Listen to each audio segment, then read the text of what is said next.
Shooting stars fly above. Hey, Composite Gloves here, and today we're going to tackle a very advanced topic. It is the topic of amplitude remapping. So prepare to have your mind blown. You should really have a pretty solid grasp on compression and what ratio is, because I'm about to just start throwing things at you all over the map.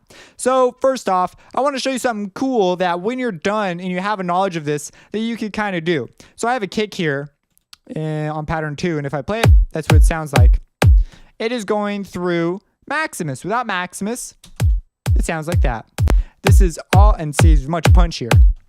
All I am doing is using amplitude remapping to essentially accomplish this. I'm using it as a transient shaper. And so we're going to talk about that maybe at the end of this video, but this is a topic that I find even advanced people might not get. You'll probably get something out of this at some point. That's like my goal, because this is pretty hefty stuff. So this is not an average compressor, because average compressors apply all this stuff without telling you about any of it. Here, you can control every little aspect of your compressor. Now, it doesn't apply nonlinearities and stuff to your signals. That's sort of like, oh, it's kind of a bummer. No small randomization, which would be kind of a cool thing. But we're going to talk about things, and I'm going to save right off the bat. I'm going to say right now, I'm going to save clipping for another video, because that's a complicated topic as well. So here we have our signal, and I'm going to go to pattern 2. I've got a sound already loaded up on pattern 1, I guess, and it sounds like this. We see it coming in. And what is the deal with this sound? So this sound right now is not being affected by Maximus because of the way we have set this box. So we will see here, we have an input and an output. As audio comes in, which is the vertical, not the vertical, the horizontal line. So as audio comes literally in like that, you can change it by pushing it up or pushing it down. So it's kind of intuitive when you think about it like that. Audio comes in, it's like you have a hand that controls volume. And if it reaches your hand, you can smack it and bring it down, or you could pull it up. So you could do that. So it's like, oh my gosh, it's like a weird way of thinking about it. But what happens is, so what does a straight line mean? Well, a straight line, look at this. So we have these volume markers, and ironically, the ones that are in are at the top. For some reason, I feel like they should be at the bottom, but they're at the top. So as we get things that come in, like let's say it reaches -3 decibels full scale, and then we have -3 decibels full scale again. So this is your remapping, right? This is whether or not you push it up or down. Well, what if your hand just lets it go in? What if your hand isn't at a point where it's going to push it down? Well, that's what a straight line is. A straight line will not affect your signal at all. So, oh, I can't delete that point. Oh, I can delete that point. Okay. So as it comes in, we'll notice here at -3, it correlates on this line with -3 over here. So this is a linear system. It does not change your audio. However, if we were to put a point here and we say nothing gets louder than -3. So if it went and the audio reached, let's say 0, which would be this point right here, it would only get -3 louder because we put a hand here. It's like we put a hand right there that's smacking the audio down, like, no, get back down there. And that's what's going on right here. Now, this correlates with a lot of other functions that are down here. We are not going to look at those right now because this is going to get a little deep. It's way more intense than a regular compressor. So this is called limiting. When you say turn it down, this is equivalent to the ratio. When you do something like this, you're essentially looking at this like a ratio control on an average compressor. So in my what is compression video, I believe that's what it's called. Still haven't looked it up, but I talk about this. I talk about how you have a ratio. Like you could set it so that at 2 dB, it only gets a dB louder for every dB coming in. And so basically things once they pass, so let's say we have a curve exactly like this. Once it passes -3, it'll still get louder. We didn't say no louder. That's this. That's called the limiter. And this is theoretically a ratio of infinite to 1. Some limiters will do like 10 to 1 is when it's considered to be a limiter, because it's pretty, if you know about decibels, that's a huge change. That's just not usually going to happen. And we'll talk about other things as we get into this. But if we do something like this, it'll still get louder if it passes this. Now, this point right here, this is called our threshold. It's called our threshold because this is the point at which the audio begins to be affected. It gets way more complicated here because it does a number of other things. But as audio gets up here, it gets louder, but it gets louder slower. Our hand is more aggressive at the beginning, and then as the audio gets louder, it's like more powerful and it pushes your hand up, but you can still push it down. So it's like kind of like that. I don't know if that helps at all, but anyways, that's what's going on. And that means that you can do vice versa. You could say, hey, I want all the audio below a certain point, like this point, to go up. And you could say, so if the audio is coming in, it's tiny, you could be like, no, get up here, get louder, get louder, get louder. And so that's basically what is going on here. Now, you'll see this is the default setting. Why? Well, because you generally don't want things going above 0 dB full scale. Go check out my digital audio basics if you want to know what that means, because you should know what that means at this point in time. So that's what's going on inside this processor. Now, I keep saying it's like insane, like it's crazy, like it can open the world for you. So what do I mean when I'm saying that? Well, you can do things like this that you could never do in like a normal compressor. We could put a point here, right? We could say, I want all the audio. Let's just say this perfectly correlates with 9. It doesn't. You can hold Alt to move off the grid smoother, so we could like make it do that. But then I'm like off the grid. So, and you can also turn off your snap setting here. So you can turn off your snap. That also will change that. If you turn it on, it will snap to a grid. And you can also freeze your envelope so you can't touch it. So those are all options you have. You have other options here. We're not going to worry really about these right now. So let's say I do this. I could choose to, compress my audio. So past here, it's now being compressed. It's turning up, but slower. So that's one way to do things. And the reason you would do this is you could take... Well, we're going to talk about compression in a future video. So I'm not going to talk about compression. We're going to just talk about how this functions. Then I could say, you know what? I want this to be expanded. I could even get crazier and add a point and do something insane like that. What did I just say? What is this doing? Well, it is now an expander in a compressor. That right there, that's like crazy. That is so freaking crazy, right? What I just did. Like, you can't do this in regular compressors. Now, you guys probably thinking of other fancy compressors that could do stuff like this. That's cool. I'm not sure what the capabilities of others are. This is the only one I have thus far that could do this. And it didn't want to let me delete that point. You can click to change the point, and you can also click to change the line type to something like, I don't know, double curve or whatever. I personally just keep it on single curve, but you might have a particular shape that might require another curve.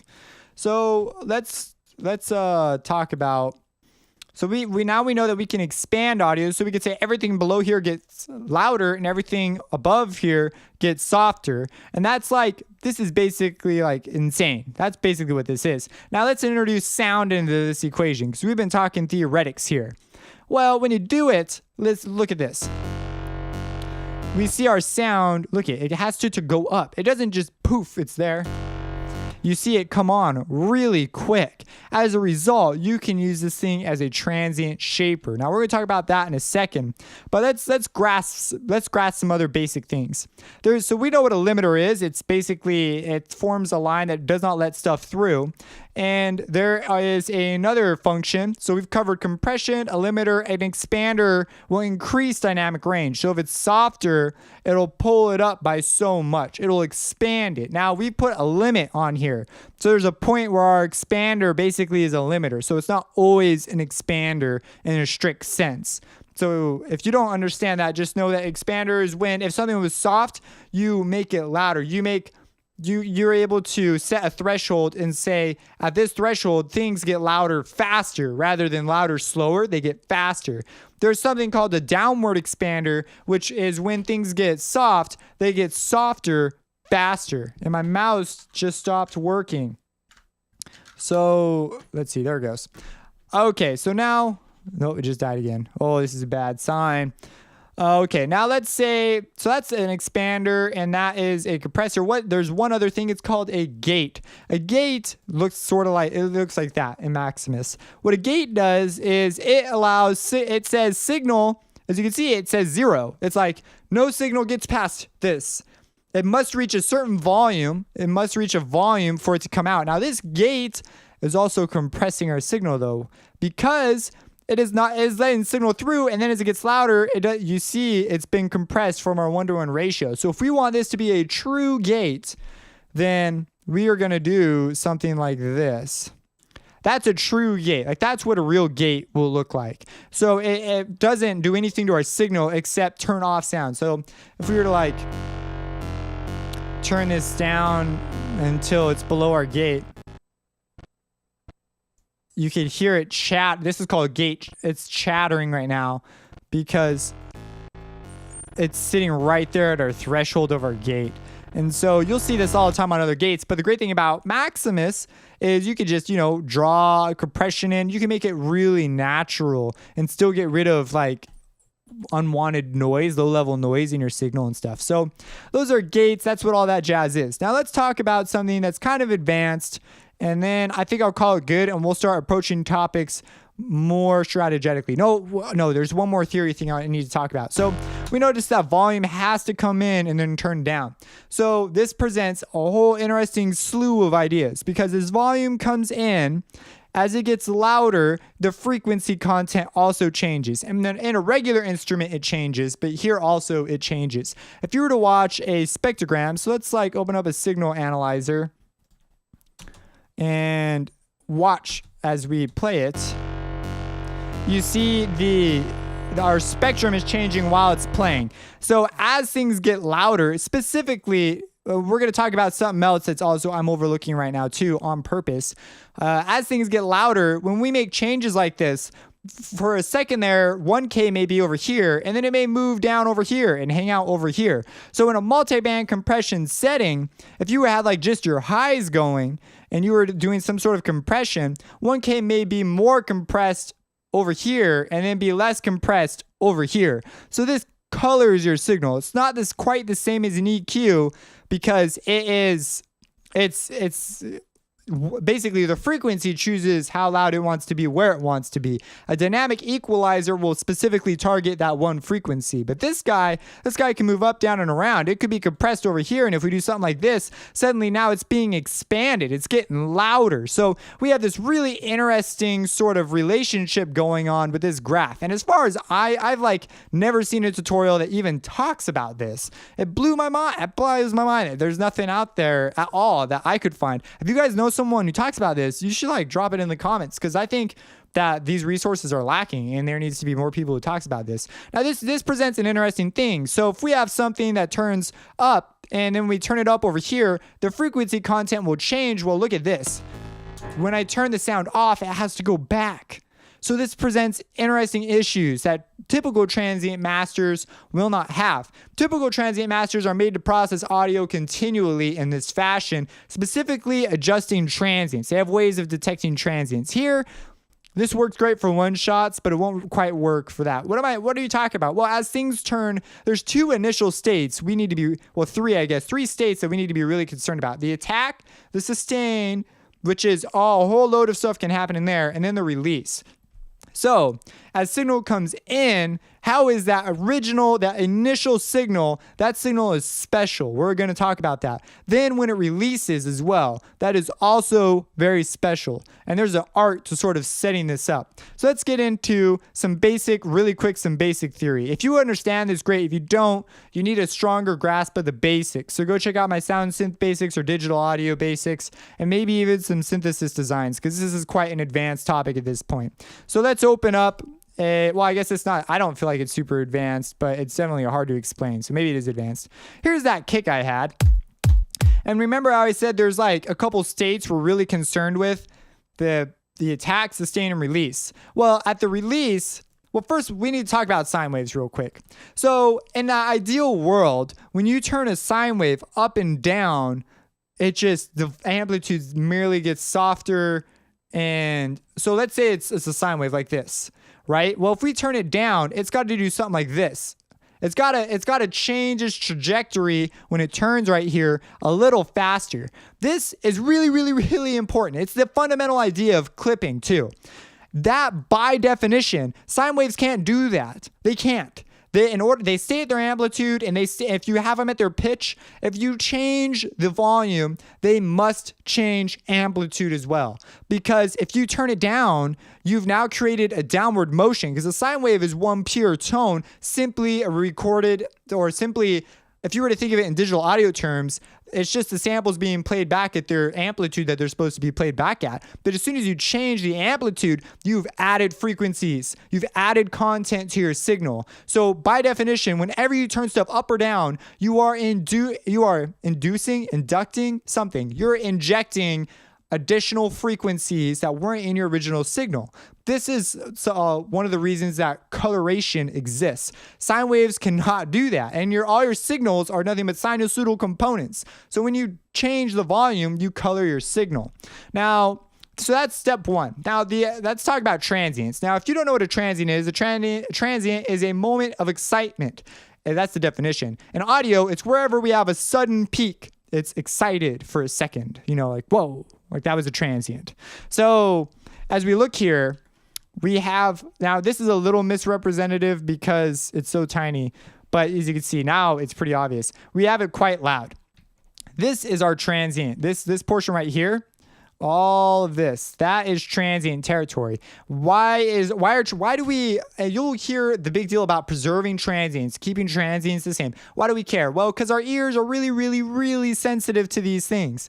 At the beginning of particular notes is a very special thing to us as listeners. And this beginning part, in the early days when they were trying to sample things, I believe the first thing it was used on was a flute. They were trying to make a synthetic flute. And I forgot the name of it, but it's a pretty famous sampled instrument. And they didn't have enough memory in a computer to put entire samples of flutes. So what they found was audio tends to have this section right here, where it tends to go into a repeating cycle. It's called a periodic cycle, and then it will decay out or it'll sustain. It'll do various things. They said, well, we can make that synthetically. That's not that tough to make. What's tough to make is this thing. This over here is insane. Look at how specific that is. And that's not just regular noise. Look at it follows a form. It follows a lower wave form. It's been impressed upon. The different frequencies are of different values throughout the duration of this. Well, I mean, we could talk for a really long time about this. It's pretty interesting. But this is a transient too. Transients, we hear, as if you follow my critical listening series, which I am also currently working on, you know that your ear here's an RMS, meaning that your ear averages volume over time. The three ossicles in your ear, the bones in your ear, cannot move fast enough to make this volume change happen. And frankly, it's dangerous anyways. And so what happens is with sounds these fast, when we change their volume, you change their character. You change the way we perceive the loudness. If you were to just increase this volume, it wouldn't get louder per se, you would change its character. So it's really an interesting thing. It's something you need to be aware of when you're looking at meters. And you see here, we can change how the compressor sees it. We can see, is it peak or RMS? Now this is linked to the sustain. So we'll talk about this in a little bit, but, or not in this series, not in this tutorial. So this is called the chiff. It actually has a name. This front end. It's called the chiff. And what they did was they sampled a flute, and then they took all the little beginnings of the flute pieces of the chiffs of the flute samples and put them in the computer because it could handle that. And then they combined it with a periodic waveform of some kind. I think it was like a sine wave, maybe some sort of sine wave, probably modulated it a bit. And they could make a really convincing sounding flute. Suddenly it sounded really similar. Now, if you were to take samples and just chop off the chiffs of all your samples, you would be kind of surprised at how similar and how difficult you would have trying to determine what that was. You'd be able to tell frequency, like, oh, that's low or high, but you would have a really hard time guessing names if the chiff was removed. So if you were to play it all together, it'd be kind of interesting to try and do that to like an entire symphony. Get all the multi-tracks and remove all the chiffs. Oh my gosh, that'd be crazy.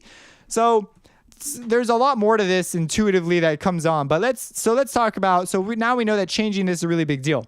Well, a transient master is a plugin that specifically alters the beginning of a note, and the end is also shaped. So I have here by Native Instruments, I own Complete, so I got it, and it's really cool, and I really like it.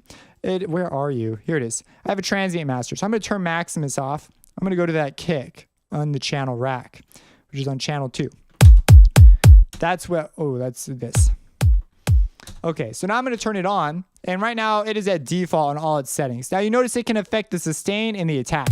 If I change the sustain, you know, it gets a lot more click punch. And what it's doing is it's manipulating this front end. If you listen though, the spectral content changes as well, because the transient master, I'm pretty sure, you know, I don't know 100% what's going on here, but I'm pretty sure this is using a multiband process. They give you 3 knobs. There is so much more going on beneath this that, you know, there's no way this is just these 3 knobs. And so you can even remove the beginning, and then you can affect the sustain as well. And then you can change the gain, just the overall gain. So you aren't fooled by increases in gain and whatnot if you need to move the gain around. That's really interesting. So can we take this and apply it to Maximus? Now I talked about how the audio has to go backwards through Maximus to really use to get this. So this is a really, really important thing. So there's sort of a trick to setting this. So if I turn on Maximus, you can hear if we can use these multiband processes to get almost exactly what we had on our transient master. So you could use this as a transient master. It doesn't work so great on continuous audio, because if it continues to stay there, it will keep its quality the same, which is why a transient master is fundamentally different and why they are effective on drums and things with a lot of transients. Things are constantly going up and out and up and out, and the cleaner you can get your sample, the more sort of clean it will be. And there are Image Line came out with a transient plugin. I forgot what it's called. I want to get it. I don't own it right now. And it also has been specially optimized to detect and manipulate transients. So something that Maximus cannot do, which is one reason why you would use it instead of Maximus.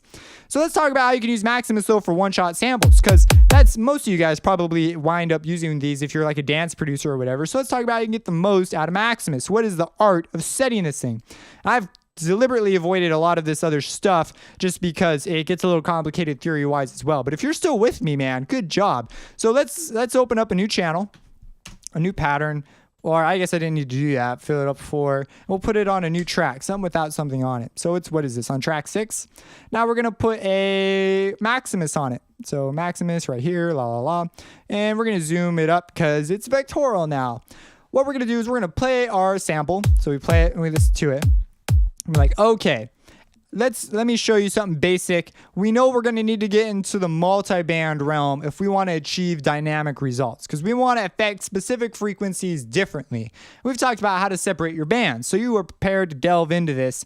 With your new armed knowledge of how this thing works, we can get quite advanced. So here I've got my master envelope. Well, let's see what happens if I expand it rapidly and then turn it down. You hear that? Listen. Let me, where's a post? So you hear that, like that, that is low frequency. Well, that's actually, it sounds like more mid frequency stuff. And that's being like, as you release, it's going through and releasing this part of the sample. And you can see this little tail end right here. So that's being expanded. It's being brought up to be very big. And we're also, did I go up to clipping? No, I didn't. So that's being brought up there. You can see our output, where it was originally really soft, is being substantially brought up. And as it goes through, we got to keep in mind. So this is a transient because it happens really fast. In our envelope, the reason why this works is this thing can represent our transient as this shading that's coming in and out. And so it can accurately represent audio coming in and out like that. I don't know why I had to say that twice. So as you do this, though, on the master band specifically, all the frequencies are going to be treated the same. So frequencies that immediately show up, meaning the chiff, are going to be processed hardcore the first time they enter this. They're going to be expanded, and as it rams right through your like audio rate, it's going to all of a sudden be compressed rapidly, and then it's going to have to come back out. And as it comes back out and it gets softer, because remember, this is amplitude, so it doesn't care. It doesn't care how long it stays there. It's going to do it. And so as it comes back out, that soft part's going to be brought back up to a peak, which is represented right here. And then it gets compressed again rapidly. So we have this ability to do transient mapping, and that's sort of what's going on. So how do you set it to get rid of that click? So I like to start with my mids. Actually, I like to start with my lows on stuff like this. I just do a general expansion. And it will increase my gain a little bit, so that's not good. But you also see the sustain gets brought up too. Now, if I go to my mids, what I want to do is I want to do something that compresses it and does that really fast, but I want to do it in a way that doesn't suffer from that click. So that's a pretty soft portion of the sound right here. This is pretty soft. So what I need to do is I need to create a little linear part where this part can remain soft like it is rightly so soft. If you're following what I'm saying, this is soft, so I want to keep that portion of the signal where it will reside soft as well. Then I have the ability to dynamically move this, and it's not wise to have bricks. It's wiser to have little skews like that, because bricks will cause clicks, because all of a sudden, poof, new amplitude. That's bad. Your ear can handle really fast transitions though. So that's pretty good right there. I'm not hearing that nastiness. If I do something like that.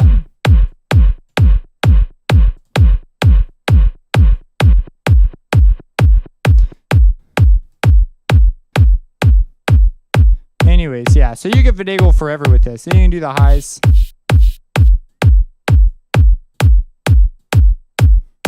That's what we're doing. That's what I'm looking at doing.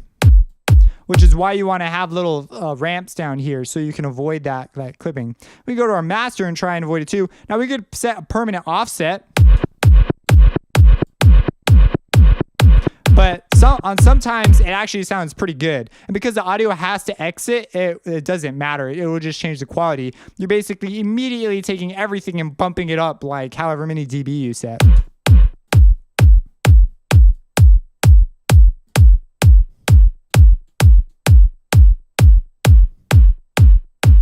So this has kind of got a more airy feel to it. This bottom end has that click. This looks to be like a lower frequency anyways. And we're also going to suffer from masking here. Similar frequencies we're also going to mask. And I'm clipping right here too. So that's not good either. But we'll talk about all that stuff in time. So yeah, stuff like that will sound more natural. So anyways, you could go through and just spend forever messing with this. I encourage you to try things like this. You know, really become familiar with it. Try to think about why it's behaving the way it's behaving. Like for example, right here, oh, now as these frequencies are here and they get softer and you come up with this image, eventually you'll get a feel so you can intuitively grab things. But when something goes awry, you won't be that moron who's always done the just touch what feels good, bro, and then have no idea how to fix it when it goes awry. You'll be able to go back and sort of fix it up so that you can now move on with your life and continue processing audio. So that's this area.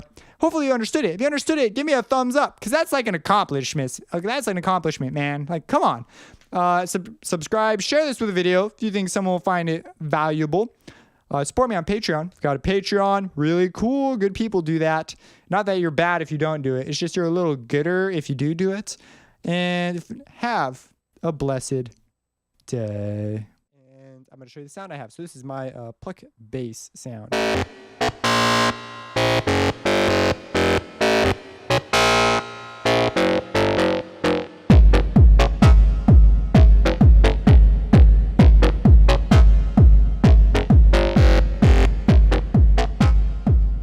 So that's the sound. And I'm